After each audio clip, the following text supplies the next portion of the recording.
Firman Allah Ta'ala dalam surah Al-Ma'arij ayat 19 hingga 22, sesungguhnya manusia diciptakan bersifat keluh kesah lagi kedokut. Apabila dia ditimpa kesusahan, dia berkeluh kesah.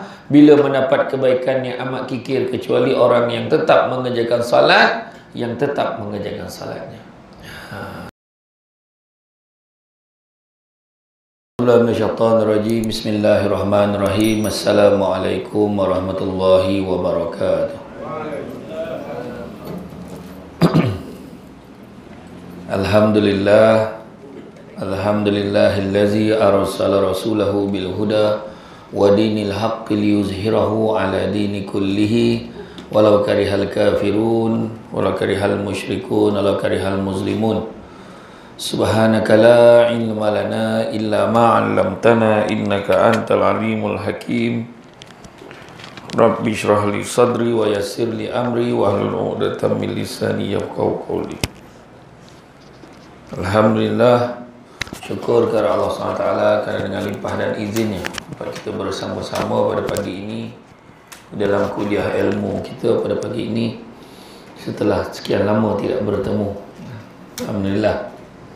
Kebetulan pula memang dalam tempoh sebelum PKP saya banyak ke luar negeri, Negeri Sembilan, luar negara kan, luar negeri. Waktu yang umum PKP tu saya dah ada kat Terengganu pula, menyiapkan program My House. Jadi hari ni topik kita kongsikan pada semua hari ni adalah bahaya berputus asa. Bahaya berputus asa. Sebab hidup kita ni diuji dari masa ke semasa. Kalau kita tengok kan, bila diumumkan datang virus coronavirus ataupun orang ampangan sebut COVID-19. Dia tak sebut kena virus dah, sebut COVID-19. Bila datang macam-macam kan? Antara yang bermasalah kan? Semua orang bermasalah. Tapi ujian tu setiap orang lain pandangan dia, sudut pandang dia lain. Kan, pada orang yang berniaga lain, pada orang yang bekerja lain. Yang bekerja tu pula, dah lah bekerja, kena bekerja dari rumah pula. Dah kerja dari rumah, kena lah ngadap anak pula, PDPR. Marah ni. Lepas tu boleh handphone, marah ya. Lepas tu buka sekolah pun marah juga. Baru boleh handphone, dah buka sekolah pula. Dia kalau boleh tu, dia ayat kita nampak macam marah, tapi satu istilah dalam Islam kita letak tu sebagai berkeluh kesah, merungut, mengeluh. Saya pernah share dalam satu tajuk kita dulu, kitab Mughasyabatul Qulub ni, bagaimanakah kisah seorang Nabi yang mengeluh tu. Kemudian bila mengeluh, apa Allah Ta'ala sebut? Sesungguhnya ibadah kamu yang 50 tahun tu, tak disebutkan nama Nabi tu siapa. Sesungguhnya ibadah kamu yang 50 tahun tu tak boleh nak tembus satu keluhan kau terhadap aku. Macam tu Allah Ta'ala cakap. Itu satu tahap mengeluh, tapi kita akan sampai satu tahap lagi berputus asa. Berputus asa tak kisahlah apa sebab sekalipun, sebab dia penyakit, sebab dia macam-macam kan? Penyakit, sebab dia susah, duit tak ada, sebab dia bukan dia sakit tapi anak dia sakit kan, sebab emak dia sakit kan. Ada satu episod tu minggu depan, esok lah, boleh tengok esok lah, Kek Rantau. Macam mana dia duduk umur dah 50 lebih, membela abang dan dua kakak, tiga skizofrenia mental. Bayangkan, yang seorang tak boleh panik, yang seorang dia tak main makan lambik, makan lembik, dia jadi tertekan dan macam-macam. Semua orang ada ujian dia kan. Tetapi jangan sampai tahap kita berputus asa. Jadi seringkali kita keluh kesah dalam apa juga yang dihadapi ya, tak kisah orang yang berniaga kocik-kocik pun masalah, berniaga tepi jalan pun masalah ya.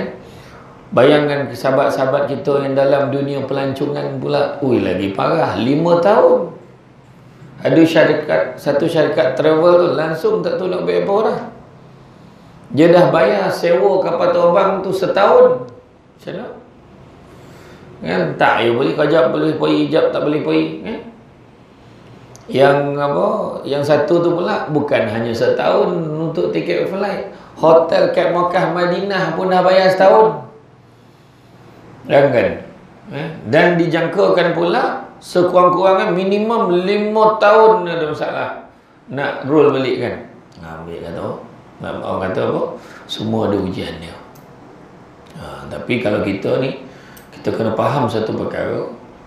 La yukallifullahu nafsan illa wus'aha. Allah takkan timpakan sesuatu melainkan sesuai dengan kemampuan kita. Ya. Bahkan dalam Quran pun disebutkan bahawa memang manusia diciptakan dengan sifat keluh kesah dan kikir. Memang manusia itu diciptakan berkeluh kesah. Alah, takkan tak boleh lah susah. Kenapalah jadi macam ni? Dan kikir apa? Kadakut. Kadakut.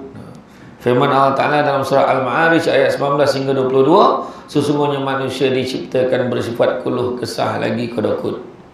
Apabila dia ditimpa kesusahan, dia berkeluh kesah. Bila mendapat kebaikan yang amat kikir, kecuali orang yang tetap mengerjakan salat, salatnya. Jadi kadang-kadang ada orang yang macam tu, kebanyakan. Jadi makna kalau orang tu tak kadakut, maka dia masuk dalam kategori orang yang tak ramai tu. Kalau kadakut, biasalah kadakut tu kan. Macam tu. Ada seorang tu, semalam saya pergi program ada satu di surau, di Batu Cave. Dia kata ada seorang jemaah ni tuan. Dia kata, kenapa? Seorang jemaah ni tak pernah dia belanja dah. Kalau bawa makanan kat surau, dia ya tak boleh. Macam-macam alasan bagi. Kau lah pula bawa, tak boleh. Sekarang ni makan pun nyuruh berdosa tu. Dia lah cakap berdosa. Dia makan yang orang lain bawa free tu boleh. Yang dia tak bawa macam-macam. Kadang itulah. Sebenarnya orang yang lagi kadakut kan, sejarah menunjukkan lagi kadakut orang tu lagi susah hidup kan. Jadi jangan kadakut-kadakut kan. Itulah. Dia kadakut ni macam-macam tau. Dia bukan kadakut duitnya. Berkira. Dia tu masuk kategori kikir tu. Contohlah, setakat bayar RM50, RM1 kuliah subuh tak datang. Contoh. Tu berkira tu. Kan? Mudah-mudahan saya tak macam tu lah ya. Setakat ni datang ya. Free mesti datang. Kan? Cuma sekarang ni tak tahulah kok ada yang tak nak datang semenjak tak boleh makan lagi ni kan. Tak tahulah kan. Hari ni amat tak ada harapan kan. Kan? Tapi itulah dia. Ya. Berkira. Ada orang tu pula, dia boleh ada duit dia ke sana kemari dengan bini, dengan anak-anak Oh Alhamdulillah, dia tak kadakut. Tapi dengan mak sendiri dia kadakut. Ada? Boleh pergi bercuti dengan anak bini, tak dipelawa orang tua tu. Tanyalah mak kan tu. Ayah lah tak ada, tinggal mak je. Tanyalah mak tu. Mak nak pergi tak? Tak apalah kau pergi lah. Tak apalah orang tua, tak adalah kecil hati. Orang tu cakap apa? Budi bahasa lah kan. Macam tu. Orang Negeri Sembilan ni budi bahasa. Sampai mana-mana pun semua cakap.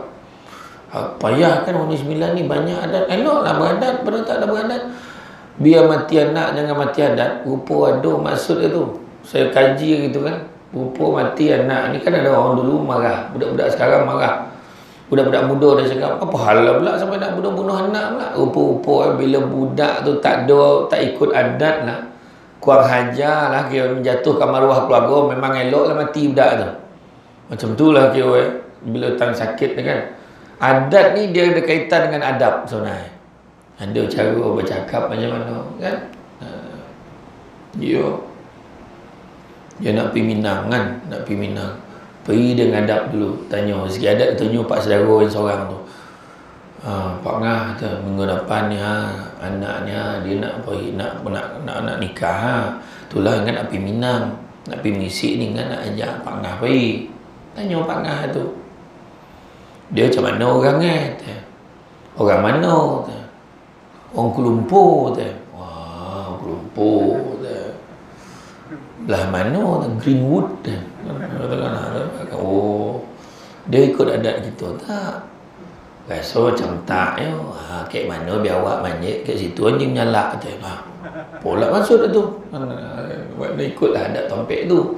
Kalau orang tu tak ikut adat, tak payahlah kita berio benar lah. Kau monong kawan tu kan. Kan? Ini kawan tu dah tak ada adat, kita lah prepare tu adat yang untuk lembaga duduk depan tu. Berapa lu kawan tu. Kan? Kan banyak jadi macam tu kan. Jadi pandap tu.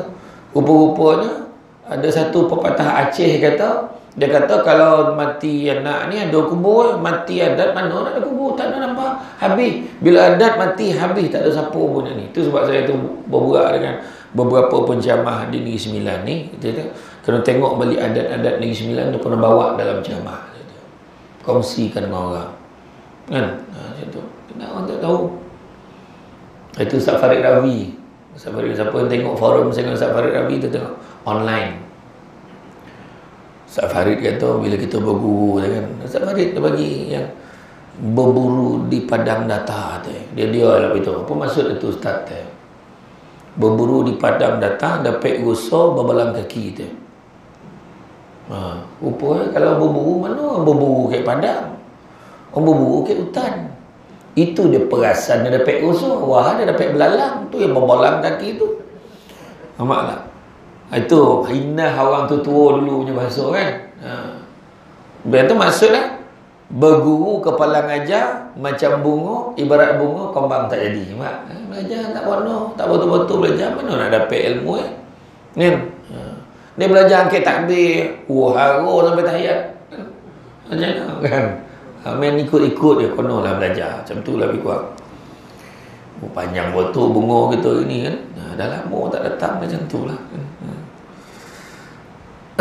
Sekarang ni tuan-tuan, saya nak cerita keadaan di kita kan, kojap 2,700, kojap 3,000 lebih, kojap 2,500. Sahabat saya kat Melbourne, yang saya pernah pergi tu kan, saya tanya, macam mana keadaan di Melbourne? Itulah kami panik hari tu. Kenapa? Kami dah lama tak ada kes, tiba-tiba ada 13 kes baru tu. Tiba-tiba ada 13 kes baru. Dia terperanjat. Kita 3,000 relax makan kat kedai tom yum tu. Kan macam tu lah kan. Bila ada 13 kes baru, dia langsung lockdown. Bukannya PKP, bukan MCO, dia lockdown. Tutup, semua orang tak boleh keluar rumah. Alhamdulillah, masuk hari ni dah 13 hari tak ada kes baru.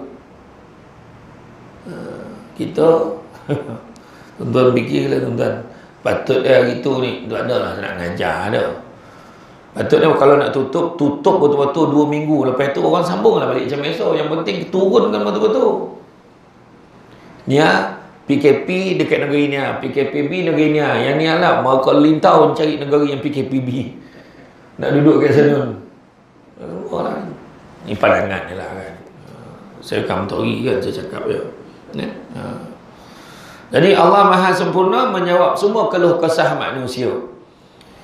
Apa keluhan kita? Aku ponik ya Allah, penatnya aku ya Allah, tak tahan aku ya Allah. Dalam surah An-Naba ayat 9 Allah jawab, dan kami jadikan tidurmu untuk istirahat. Allah bagi jawab. Aku tak sangguplah dengan ujian ini ya Allah. Surah Al-Baqarah ayat 286, la yukallifullahu nafsan illa usaha. Aku tak akan membebankan seseorang melainkan sesuai dengan kesanggupannya. Lepas tu kenapa dah susah betul masalah ni, borek betul, duit tak ada, gaji tak ada, kad kena talan, minyak motor habis. Kenapa lah macam ni? Anak duduk rumah pula, la ilaha illallah. Kan? Tu hari tu dia marah tu. PDPR kan, marah. Susah tu. Jadi cikgu makan gaji buta dekat tu. Macam tu pula dah khabar. Macam mana kan? Keadaan dia dah macam tu. Ada sahabat kita di Sarawak tu lagi lah, kat Belagus. Daripada Kuching nak sampai ke kampung kat Belagus tu 10 jam lebih. Bukan jalan macam kita, dengan rakit, dengan kapal, sampan nak sampai ke sana. Lepas tu daripada situ paling doket kat mana? Apa nama? Apa nama bandar tu? Pekan tu.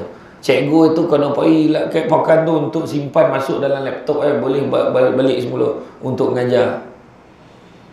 Dah lah sekolah tu elektrik pun tak ada. Kita nak mengeluh sebab kita punya nak mengeluh kita punya ni apa handphone tak ada lah apalah. Dia lagi tahu. Jadi dah lah tu dia punya elektrik tu catur pula tu pakai generator.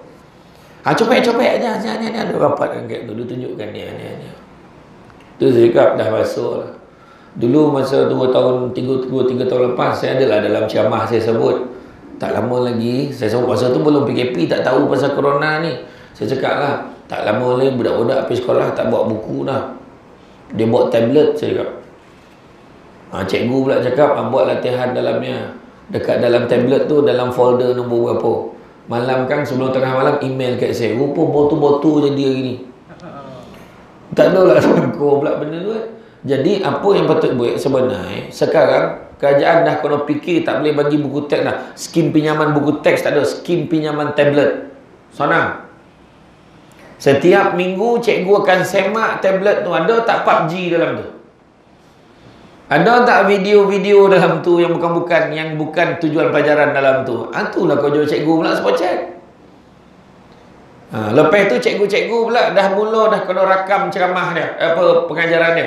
Hari ni bab 1 bab rakam, bab save. Jadi besok tahun depan bagi link kat budak tu.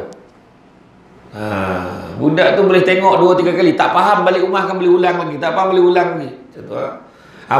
Buat latihan dalam folder nombor 3. Tengah malam kan email kat saya. Macam tu lah. Kan?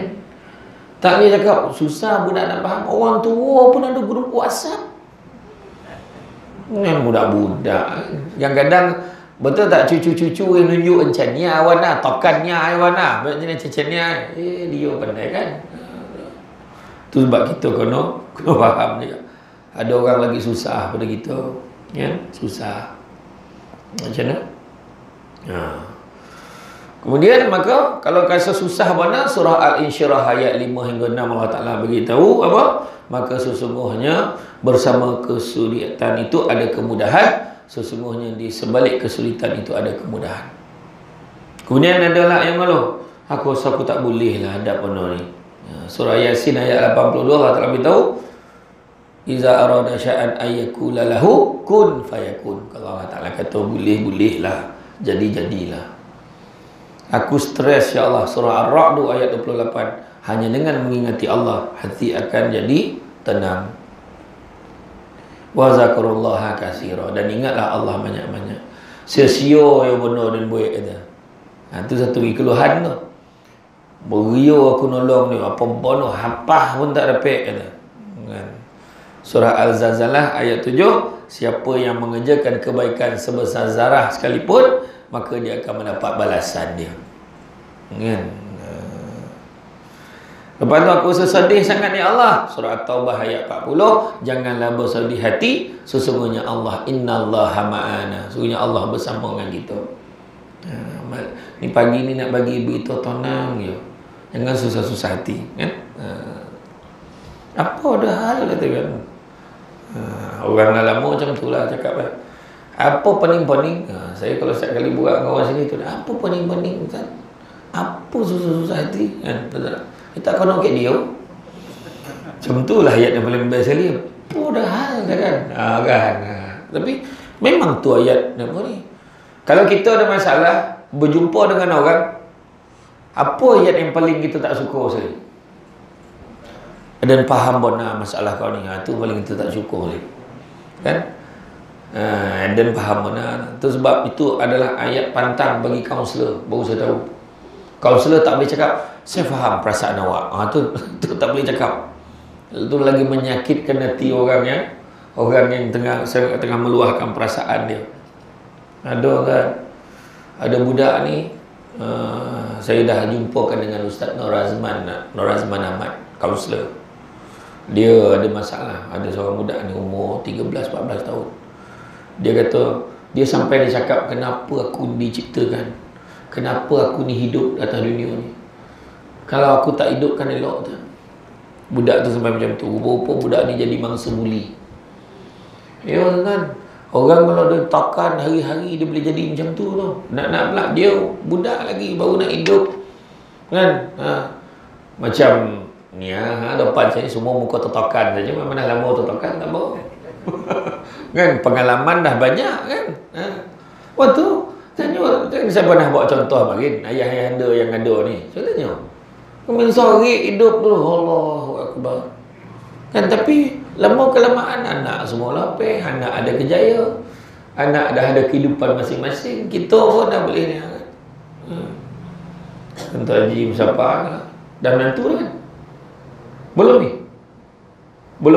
Belum. Tapi dah besar-besar lah anak. Dah pencen kan? Belum ni? Belum. Kan? Ada yang dah pencen. Kau dah pencen. Kau jam masuk berlalu. Keadaan dah. Kau cakap, tapi bila fikir-fikir, dulu susah kan? Itu yang hebat kan? Kita boleh cerita kesusahan kita hari ni. Tapi kalau hari ni susah, tapi cerita memang tengah susah kan? Itu yang bila saya pergi repair rumah orang susah tu sebenarnya ada lagi senarai rumah yang kita tak sampai nak repair, dalam proses nak repair lah. Yang tak keluar TV pun banyak kita nak repair ni. Tapi ya Allah tahu, kalau tengok rumah tu tak sangka ada orang dalam tu. Kini ingat rumah tinggal kan, bumbung pun macam tak ada bumbung, ada orang dalam tu. Kalau rumah buruk dah. Bilik satu, anak 6, macam mana tu? Tu kaedah mikir. Bilik tu boleh tukar baju. 6 anak tu. Macam mana tu? Yang faham-faham lah kan. Tak, macam mana keadaan kan? Makna kata Tuhan uji. Lepas tu dalam anak lain 6 orang, adalah seorang sakit kena sawan. Anak ni kena sawan. Kalau kena sawan tu, kalau tak doreh kojutkan dia, saudarkan daripada sawan itu, dia akan meninggal. Dan dia satu-satunya ada sakit macam ni di Johor. Sawan tu memang jarang jadilah untuk orang lain, jarang berlaku. So satu-satunya kes di Johor budak. Jadi mak ayah dia sambil menangis cerita kat saya tu, dia kena bodok budak tu, bukan kojutnya, tak, kena pukul sampai budak tu sakit, baru dia elok. Jadi kalau orang yang tak tahu, orang cakap gila kau ni nyekso budak, tak, memang dia kena pukul budak tu. Tu saya tengok pintu bilik air kan, orang bilik pintu bilik air kan daun pintu satu, dia 2 pintu macam ni agak. Macam mana tengok pintu ni kat mana, rupa pintu lemari. Dalam cerita nak tunjuk, dalam rumah dia tu dia guna barang-barang terpakai, tapi rumah dia bersih, kemas. Bilik air tu memang buat itu supaya mudah, takut anak dia kena sawan dalam bilik air, dia boleh masuk, dia kata. Macam tu. Yang kena sawan tu anak sulung 21 tahun. Konon demam panas waktu 15 tahun. Dulu aktif, pandai, cerodik, aktif sukan. Konon sawan ni tarik, langsung mak ayah yang semua sedih. Saya kata sabar, ada lah hikmah tu. Baiklah rumah. Alhamdulillah kita bawa lepas tu. Yang paling comel tu adalah sponsor, banyak pula sponsor. Kita cat, kita pasang shilling. Yang paling comel bagi katil seorang satu anak tu. Dan mak ayah dapat katil baru tu, saya comel. Ni mak ayah dapat katil baru, dapat bilik baru, ni bertambah ni. Tak, dia kata. Saya kata macam tu. Dia kata tak apalah, kalau dah joki kan, dia kata itu lah kan. Ya. Dan sampai satu tahap keluh kesah ni membawa kepada putus asa. Putus asa ni yang kita tak nak ni. Kita tengok kadar kes bunuh diri, tekanan perasaan sampai nak bunuh diri sangat tinggi. Malahan di Malaysia tekanan sampai nak bunuh diri ni, kat hospital ni, seawal umur budak tu 12 tahun dah ada kes. Dah ada kes. Sekarang budak sekarang tengok drama kan, drama Korea ada tojun. Mak abah sibuk kan. Jadi apa sebab tu? Putus asa ni merupakan salah satu keadaan yang boleh dialami oleh siapa pun. Kan, semua boleh jadi. Namun ketahuilah bahawa putus asa sebenarnya bergantung kepada dalaman diri kita sendiri. Dengan kata lain, sebenarnya kita boleh hilangkan putus asa dari dalam diri kita. Kuncinya pun mudah saja, iaitu dengan cara selalu berusaha dan berdoa kepada Allah Ta'ala. Walau sesulit mana pun masalah yang kita hadapi dalam kehidupan kita sehari-hari. Di Jepun, dia target belajar tu, dia nak dapat seboleh A. Tapi dia dapat 10 A 1 B. Tu yang paling ramai terjun mati bunuh diri tu. Kalau kita, dapat 10 anda anak kau. Itu kita. Kat Jepun lain pula. Itu sebab Perdana Menteri dia kalau dia target pertumbuhan ekonomi dia 90%, dia dapat 89. 89 dapat 90, 1% kena dapat 90. Maka dia akan lepas jawatan. Itu Menteri Jepun. Kalau kat Malaysia 90 dapat 89. Ini pencapaian terbaik kita. Tu ayat kita. Betul tak beza kan? Kalau perasan lah. Tak, bukan kata apa semua orang macam tu. Orang Malaysia memang macam tu. Okey lah tu ayat dia. Daripada tak ada, ayat orang kita kan. Tak, tapi eloklah macam tu, senang hati. Kan? Senang hati. Tu sebab lepas kuliah tu, relax, ada minum kat surau tu, kena saman lah, janji minum. Kan? Dia tak kisah kan, kata apa kan. Itulah tuan-tuan, kita jagolah kan. Macam tu. Mengapa keadaan begitu? Kerana kebanyakan orang mengalami putus asa ada dua sebab. Dia putus asa dua sebab. Pertama, ketika ditimpa musibah dalam hal dunia seperti sakit, gagal dalam pekerjaan, pelbagai cubaan dan dugaan, lain tak bukan merupakan ujian dari Allah dalam kehidupan.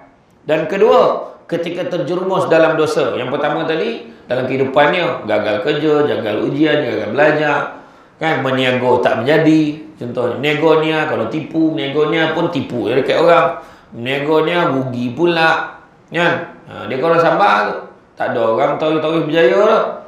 Yang kedua, terjerumus ke dalam dosa-dosa yang membinasakan, contohnya terlibat dengan maksiat dan kemudian dia sendiri menimbulkan anggapan bahawa dirinya dosanya Allah tak akan ampunkan. Nabi lah aku ni tu. Walhal sebagaimana yang kita tahu, Allah Ta'ala ini adalah Tuhan semesta alam yang maha pengampun. Sebesar atau seberat apapun dosa kita, selama mana kita mau berusaha bertaubat dengan sebenar-benar taubat, nescaya Allah SWT akan mengampuni dosa-dosa tersebut. Saya baru pagi semalam saya sarapan dengan Ustaz Kazim dekat dia punya tu lah, kat Barakah tu. Macam-macam dia cerita. Orang terbalik kerja kat orang. Ya, Alhamdulillah. Ada je rezeki Allah bagi kat dia, hikmah bagi kat pusat pendidikan gitu. Alhamdulillah. Lagi orang baik, lagi orangnya, Alhamdulillah dia kata. Itu sebab dia fokus pada Al-Barakah tu. Dia kata, apa yang orang tak baik? Iya tuan-tuan. Apa ni? Sekarang dia ada satu negeri tu pula, sepenceramah luar langsung tak boleh masuk. Asal luar pada negeri tu tak boleh. Ingat pahala, ingat kok COVID-nya. Rupa-rupa ustaz negeri itu tak kena panggil ceramah, hanya panggil ustaz negeri luar je. Itulah pencuri. Parah. Adalah satu negeri tu. Kan kalau saya sebut kan marah lah raja negeri tu. Sekat tu lah. Itu jangan berpening kepala. Ni vaksin ni halal. Itu forum itu tengok tak? Okey dah tu. Handa-handa dalam tu, round table. Mana? Dr. Zahar, ada mufti-mufti, ada menteri agama ada. Apa kena takut? Dia dalam Facebook ni banyak nak fatwa Facebook tu ya. Injection ni berubah DNA gila betul. Macam mana? Tu sebab saya buat masa ni mana-mana yang pergi jangan pergi luar negara dulu. Bukan apa, kadang-kadang dia bercampur kat tempat orang ramai tu. Kan? Sebab kita kena faham jadi masalah complicatednya virus ni. Dia setiap negara tak sama. Malaysia lain, Rusia lain, Amerika lain. Tu sebab paling risau kita pergi kat luar. Ada pula yang kat Tompek tu, ada yang orang luar-luar negara yang kita tak tahu, yang pendatang-pendatang ni kan. Kita jangkit pada dia, kita tak tahu tak siapa orang ni. Jadi virus yang kita pakai tu belum tentu, vaksin kita pakai tu belum tentu sesuai. Sebab dia tak mana datang ni. Kita ni memang ada masalah tuan-tuan, nak buat macam mana. Terutama kan kita, kalau negara kita nak New Zealand, kita tengok dekat negara Australia, dia strict pintu masuk dia. Tak boleh masuk Orang luar tak boleh masuk, melainkan memang macam-macam kotak prosedur. Kita pintu masuk kita ni banyak kompromi, itu masalah itu. Kan? Kenalah jago-jago tuan-tuan kan. Tu yang tiba-tiba makin kita tak pergi masuk, tengok ke ramai. Macam mana tu?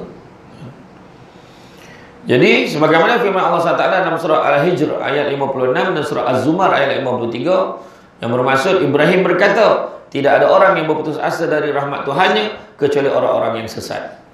Jangan ya. Katakanlah wahai hamba-hambaku yang melampaui batas terhadap diri mereka sendiri, janganlah berputus asa dari rahmat Allah. Sesungguhnya Allah mengampuni dosa-dosa semuanya. Sesungguhnya Dialah Maha Pengampun lagi Maha Penyayang. Maka itu daripada dua-dua ayat tu memberitahu bahawa Allah melarang kita putus asa, kerana putus asa itu hanyalah untuk orang-orang yang sosek, orang yang tak ada pegangan, orang yang tak ada agama. Jadi jangan putus asa. Matilah macam ni, mati lagi baik untuk orang tak ada agama. Kita betul ada agama, aduh benda Allah nak bagi kat aku. Kau accident ni berarti tak tahulah apalah joki Allah nak bagi kat aku ni. Tahu je kat tu. Kau dah rumah apa? Allah nak bagi dan rehat kat rumah. Tak tidur diam. Macam tu tak poning. Tiap-tiap tahun dia aku ni kahwin. Poning kan dia. Macam mana anak lebih kurang sama Musa. Ni nak kahwin. Poning lah dia. Tak apalah. Adalah joki kau bagi sedekah, bagi makan orang datang kan. Macam tu lah. Jadi 3 sikit ni. Timing tu saya jaga insya-Allah ni. 3 bahaya putus asa dalam Islam di dunia. Terlebih lagi berputus asa tak rahmat Allah. Maknanya putus asa ni kita rasa macam putus asa pada kerja, putus asa pada tak. Kadang-kadang kita lupa rahmat Allah lagi besar pada tu. Kadang Allah tak bagi apa yang kita minta. Kadang Allah bagi apa kita minta sama macam kita minta. Kadang Allah juga tak bagi sebab Allah nak bagi lagi baik lagi. Kadang-kadang Allah tak bagi, rupa-rupanya Allah simpan akhirat untuk kita yang lagi baik lagi untuk kita. Jadi sangka baik kan. Bahaya yang pertama, bila putus asa seolah-olah nombor 1 kita lupa kepada kebaikan Allah kepada kita. Itu nombor 1. Bahaya putus asa ini menyebabkan kita lupa terhadap kebaikan yang Allah berikan. Hal ini seperti mana yang telah tersirat dalam makna salah satu firman Allah dalam Quran yang bermaksud, dan apabila kami rasakan sesuatu rahmat kepada manusia, nescaya mereka gembira dengan rahmat itu. Dan apabila mereka ditimpa suatu musibah disebabkan kesalahan yang telah dikerjakan oleh tangan mereka sendiri, tiba-tiba mereka itu berputus asa. Surah Ar-Rum ayat 36. Maka daripada ayat ini dapatlah kita ambil pengajaran bahawa sikap putus asa membuat kita lupa pada kebaikan yang pernah Allah berikan kepada kita. Sedangkan waktu Allah Ta'ala dah bagi kebaikan tu kita rasa senang dan gembira. Tapi bila diberi musibah kita terlupa, ya? Kerana tertutup oleh sifat putus asa. Dalam Islam, istilah lupa kebaikan atau lupa nikmat yang Allah berikan kepada kita samalah juga diistilahkan sebagai kufur nikmat. Itu pertama. Bahaya yang kedua, akan menjadi manusia yang paling rugi di dunia dan di akhirat. Sebab apa?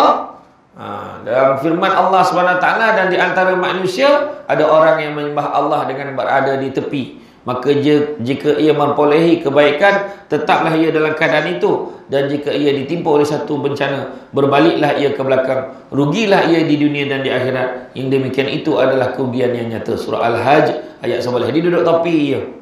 Sudah kebaikan pun tak dapat, apa pun tak dapat. Kan? Yang terdapat lah tu, lari pula.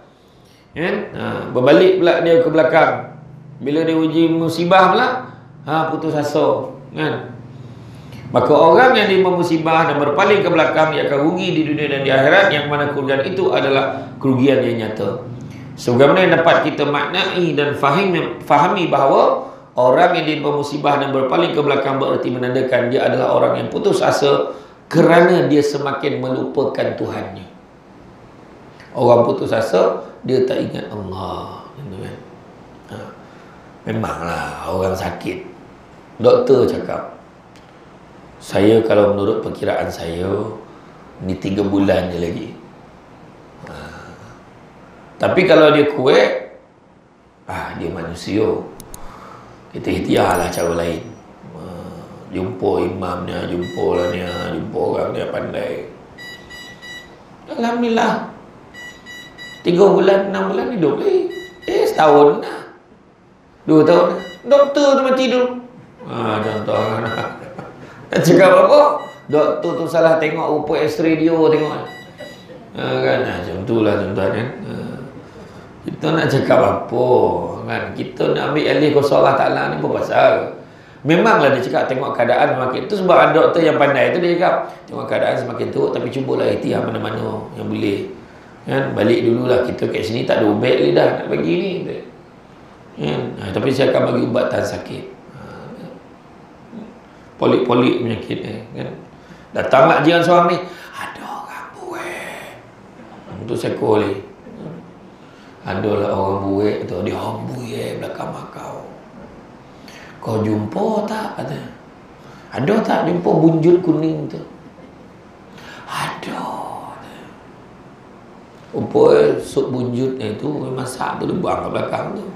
Dia jumpa. Gila betul lah.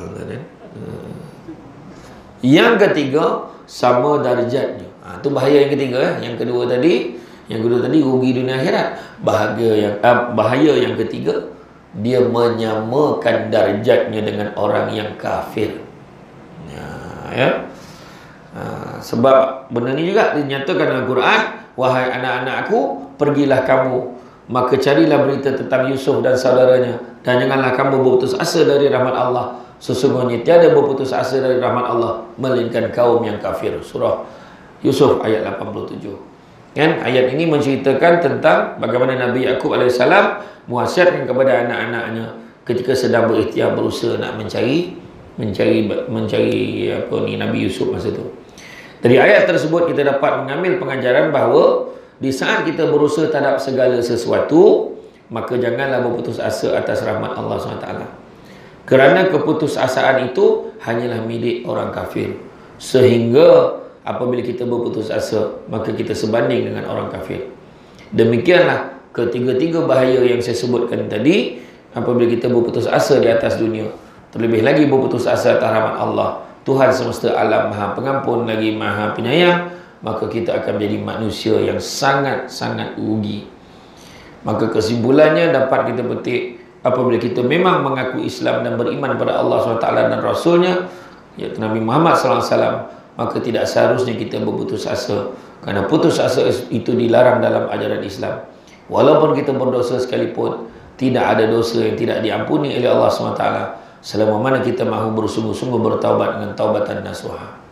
Dan saya Allah akan mengampunkan dosa-dosa kita, kerana Allah SWT adalah Tuhan semesta alam yang Maha Pengampun lagi Maha Penyayang. Jadi itulah saja tuan-tuan dan puan-puan sekalian. Ya, untuk hari ini simple saja, jangan kita berputus asa atas rahmat Allah. Tak lama lagi kan, tak sampai 2 bulan kan nak puasa dah. Rajab ya kan. Harap janganlah kita tarawih kat rumah kan. Jadi tolonglah jaga penjarakan. Tahun lepas 100 lebih ke 200 lebih pun kita semayang kat rumah.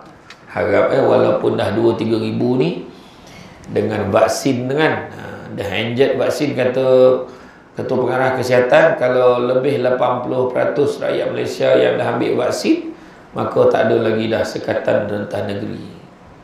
Mudah-mudahan. Dia bukan kira raya benar, poso kan.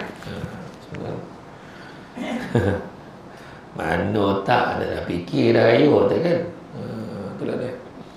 Korban ada tak tahu ni? Berapa ekor? 2 ekor. Dah ada 2 ekor. Okey tuan-tuan dan puan-puan sekalian, itu saja daripada saya pada hari ini. Minta maaf banyak, salah silap, terkasar bahasa dan sebagainya. InsyaAllah mudah-mudahan walaupun simple 5 poin kita pada pagi ini, maka tanamkan dalam diri kita, jangan putus asa. Berusahalah ikut kemampuan kita. Jangan kita putus asa, terutamanya dengan rahmat Allah. Mudah-mudahan kita tidak menjadi manusia yang rugi di dunia dan di akhirat. Itu saja pada saya tuan-tuan. Yang baik datang dari Allah SWT. Kurang itu punca kelemahan saya sebagai manusia biasa. Assalamualaikum warahmatullahi wabarakatuh.